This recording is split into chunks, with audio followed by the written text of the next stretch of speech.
You know, there's a lot of same energy going on there. Yeah. I don't understand why that guy is like that. It has nothing to do with the content of this cave, he's just like that.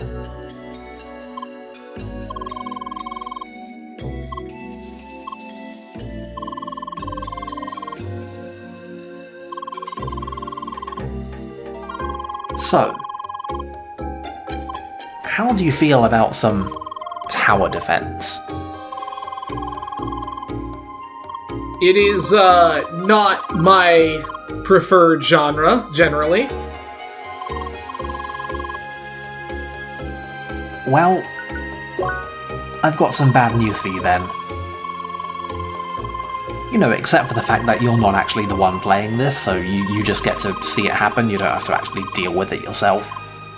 Also, like, just full disclosure, I'm doing this like, hey, we're shitting on tower defense bit, but, like everything else in this game, you know, except for Cursed Sharkster, I think this is actually, like, good? It's got a whole thing going on. We're gonna defend the shit out of this box. You're not gonna see it, it took me a couple tries to do this because, you know, despite liking the stuff that's in this game, I'm not actually that good at this particular quest, but, well, I persisted until I got a good take, because that's just what I go through for you all. So anyway, we get turrets. We can power up the turrets will help us fend off the enemies. The enemies have shields. You might have caught the little tutorial that these shields reflect damage. Now, you might think, oh okay, so they just reflect our shots back at us and we can dodge them and it'll be great. No. No. These shields give the enemies pin body. So, if you shoot them and they have their shield up, you are taking damage. It is not avoidable. I cannot stress enough, do not shoot the guys with shields. It will fuck you up.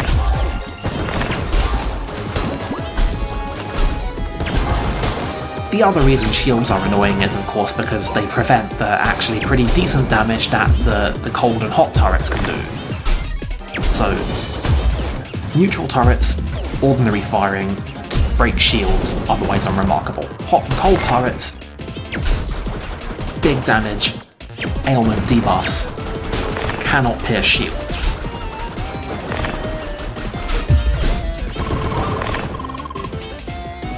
We can, of course, shoot stuff ourselves, but that's of limited use compared to the turrets. And naturally, shields don't stay broken, so don't forget to put neutral turrets in the rear, otherwise you'll be in for bad times. Also, I don't know if you're tracking this, but note once again an occurrence of me trying to use flare burn, the laser, and just getting completely stuffed by a wall that should be able to be shot through, because that's what the orange walls are for. You shoot through them, but they block flare burn. Why? Why do they block flare burn?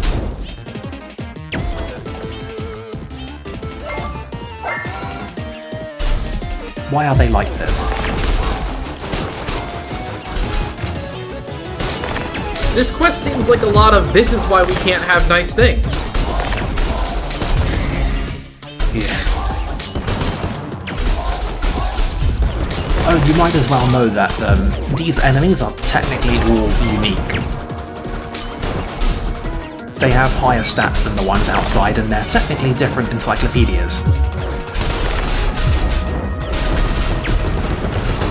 Anyway, astonishingly enough, it actually wasn't a reflected pin body damage that finally got me, it was the projectiles coming off of the fish. Did Did you know the fish shot projectiles? I did notice that outside.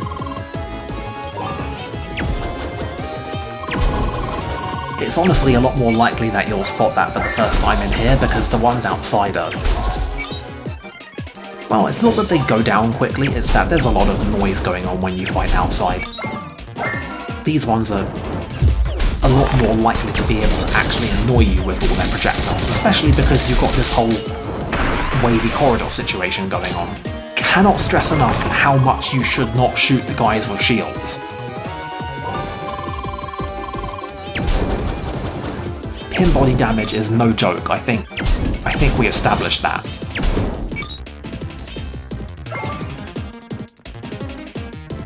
Anyway, here's the last wave for real.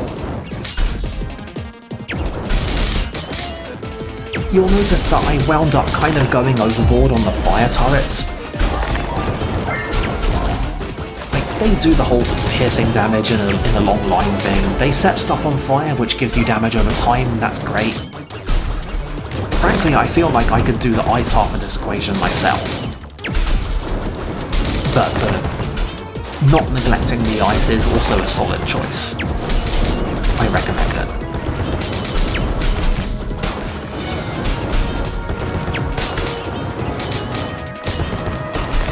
Like most tower defense, this is basically just a matter of getting your situation in order and keeping up with stuff.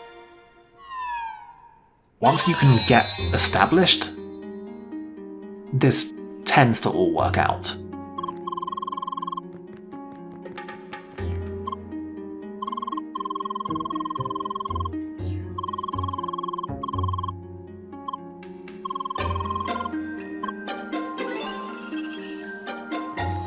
Don't worry, we'll be back.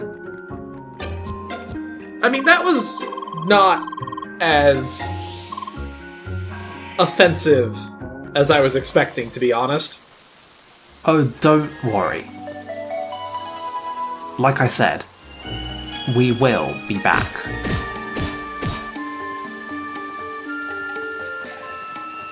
Anyway, our next side quest is literally right around the corner. This is like the next screen up. I didn't want to go do it immediately, so I did a little bit of clearing first.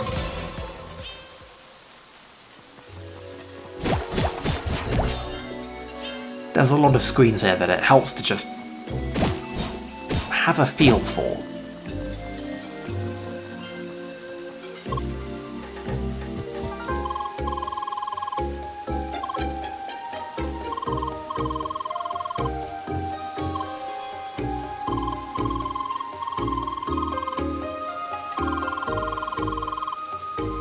Linda, I need you to be honest with me. Are you keeping your tools in a cardboard box? In the jungle? In the rain?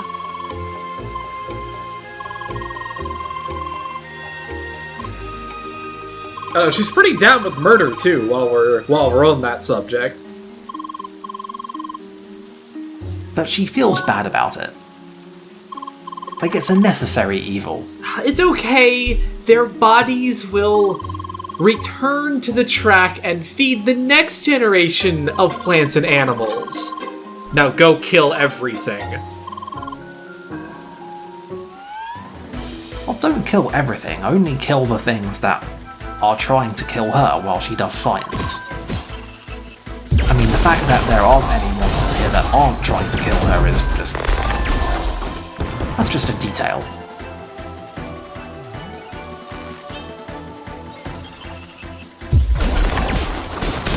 If I'm being perfectly honest, I think this quest is paced kind of weirdly. Like, there's a lot of enemies that attack in waves that are fairly dangerous, but also they go down quite quickly. Like, I'm never really sure if I'm ahead of where the game expects me to be or not. Also, yes, the game does do some kind of rude spawns. Yeah, I was a big fan of the slime that spawned on the other side and then instantly just jumped right on top of her. That was good. Yeah. the good news is that she's not a total pushover, and their enemies don't... I don't think they have to do the whole wind-up thing that certain other enemies and certain other escort/protect quests have had to do, where they like have to do a whole unique attack in order to damage the objective. So they're still pretty dangerous, but on the whole, this whole thing is pretty manageable. And like, hey, we've got a tank in the party. That's pretty helpful. Yeah, this seems like this would be substantially harder with the normal party. I mean, having any full party is a pretty good helper here. Like, the Joan isn't as good at actually eliminating the enemies as he is at distracting them. Like, if we had Emily and Tronny, like, okay, they're not going to do any serious guarding, but also they're just going to be killing stuff more, and, you know, there's no need for good defense if all the enemies are dead. Or return to the track, take your pick.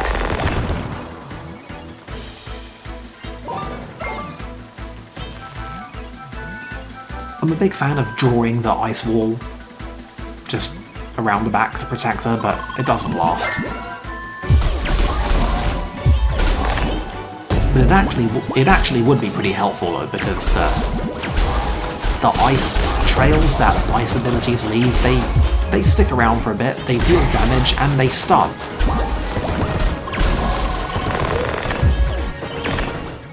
It's a solid tactic, it's just that there's not a whole lot of opportunities from this game for clever defense tactics. If I'd had the mines from the fire tree, that probably would have come in handy here as well. Also, fish. That fish is just going home, don't worry about it. He came in, he put his 9 to 5 in, and quest is over, he's done.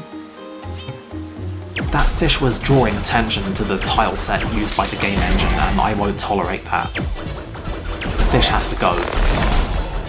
That fish had a family, Fadol. And now that fish will feed his family.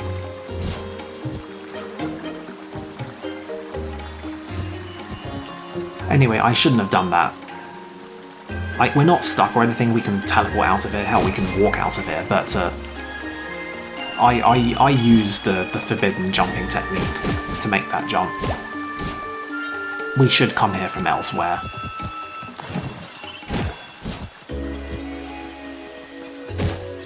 By the way, this screen is probably the one that like, I don't want to say I was stuck here, because like this isn't like a hard barrier to any kind of progress. There's just some stuff on the screen that I couldn't figure out how to get.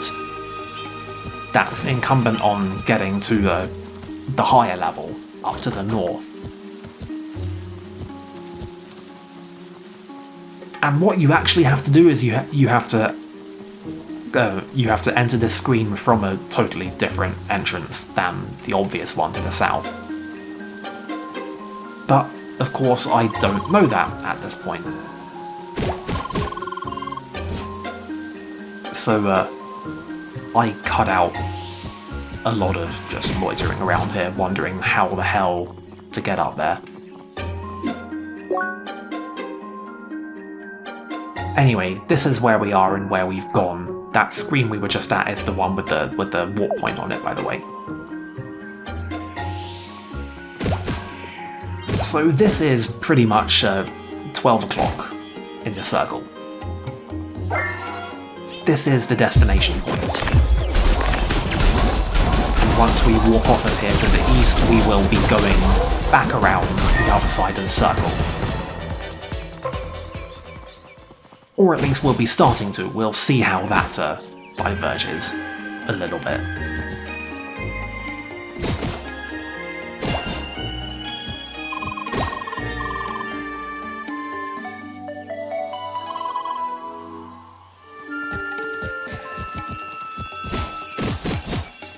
Yeah, he's not kidding. The temple is literally on the next screen. to the north. But we can't go there now. Just think of all the beautiful side quests and chests we would be leaving behind. Totally unacceptable. Anyone would think we'd never played video games before. You can't go to progress. That's not how this works.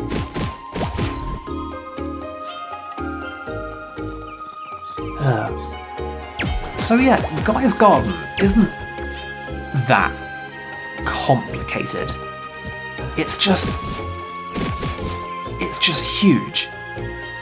There's just so much of it. It's a lot.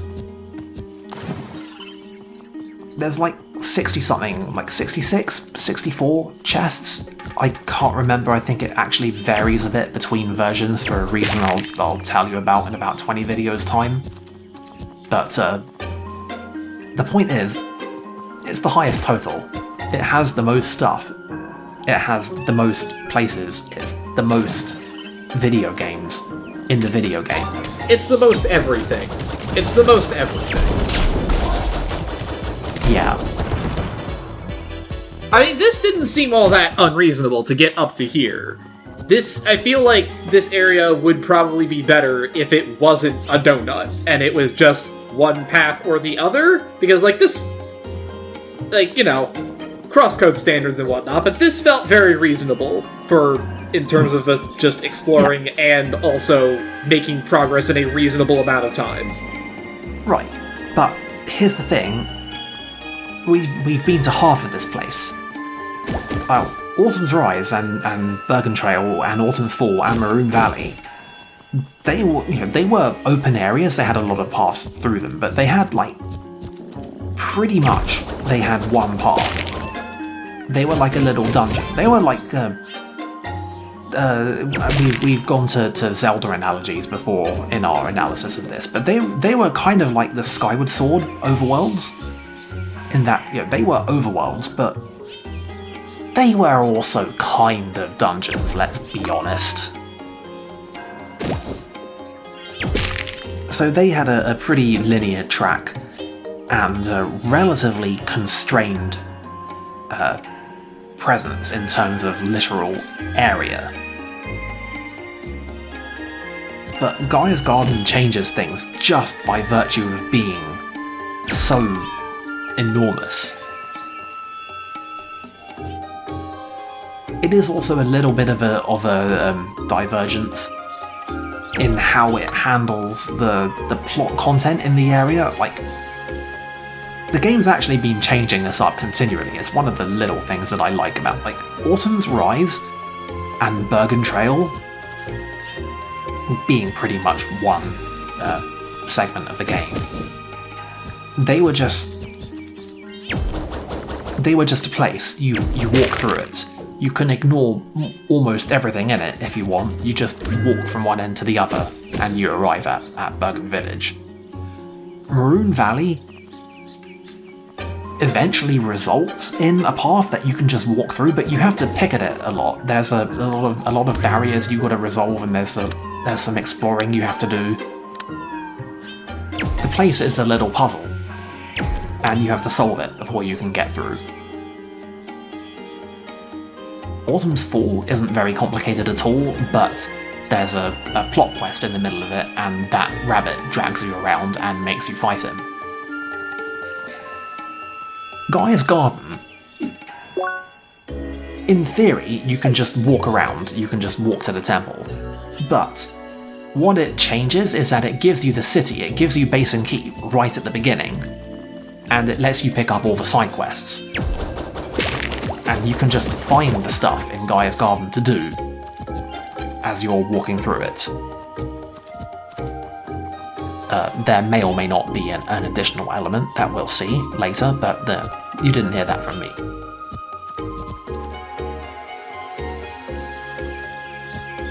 In conclusion, game design?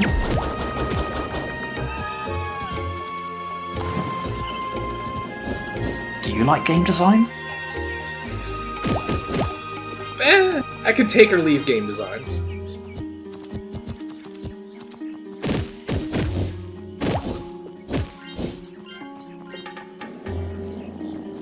Now, would you like to see another locale within the locale?